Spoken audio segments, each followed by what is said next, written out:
And so I'd like to talk a little bit about, if you will, the root of that, the root of the suffering, how our vessel gets turned upside down. Would you mind? Wow. It's a deep question. Yes.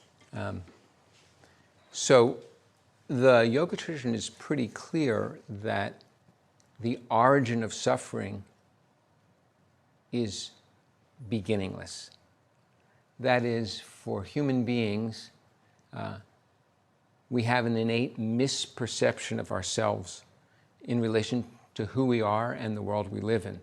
This misperception, the ancients called avidya, which avidya means not knowing or ignorance. Avidya is at the root of all of our perception, which begins with a distorted view of who we are and then how we relate with the world around us.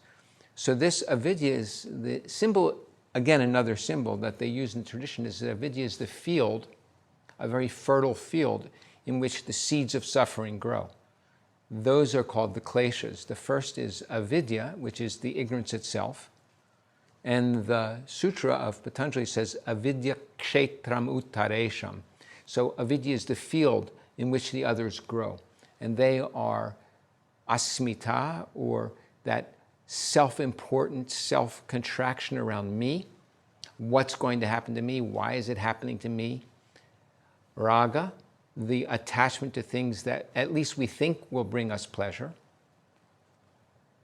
Dvesha, the aversion to things that we think will cause us pain. And abhinivesha, which is the fear that we won't be able to have what we need, that what we have we won't be able to keep, that somehow we need something outside of ourselves to be worthwhile or okay. So these are the 5 kleshas, and the tradition says that these are at the root of our suffering as human beings.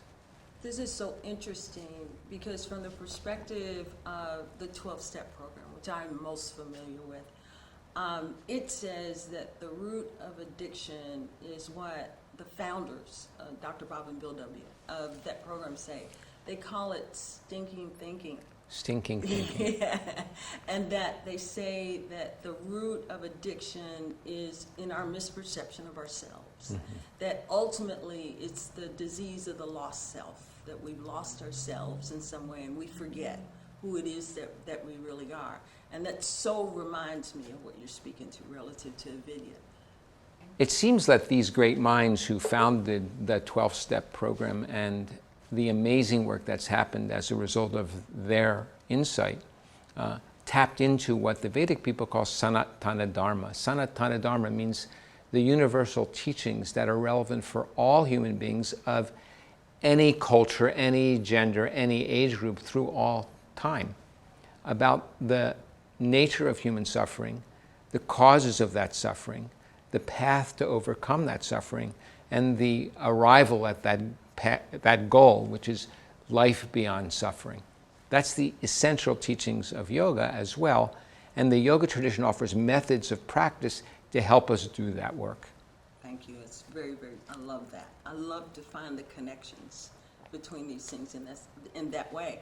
And often I've done a little work and study, and you do see where the founders of the 12-step program did have roots in some things long, long ago, tapping into those things that we're speaking to here.